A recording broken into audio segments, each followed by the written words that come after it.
এটা হচ্ছে আমাদের গ্রামের পুরো দেশের মনসা মন্দির। আপনারা দেখুন, প্রণাম করুন মা মনসাকে। হ্যাঁ, এখানে আটচালার মধ্যে ভোগ নিবেদন করা হয়েছে, মন্দিরেও দেওয়া হয়েছে, আটচালার মধ্যেও আছে। এখানে পুজো হয়, এখানেও পুজো হচ্ছে, ওখানেও পুজো হচ্ছে। এটা হচ্ছে আটচালার মধ্যে ভোগ নিবেদন করা হয়েছে, এখানেও সাজানো হচ্ছে। হ্যাঁ হ্যাঁ হ্যাঁ, বিভিন্ন জায়গা থেকে আসে মানুষ পুজো দিতে। আমাদের এখানেও আসে, এখানেও আসে দেশের মনসা মন্দির।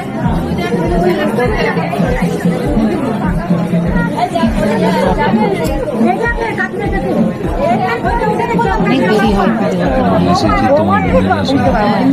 সবাই অনেকদিন পরে গেছি তো, এবার সবাই মানে মুখ চিনতে বুঝতে পারছে না। তারপর সবার সাথে দেখা হলো, বেশ ভালো লাগলো। অনেকদিন পরে গেছি তো বেশ ভালো লাগলো। দেশের মনসা।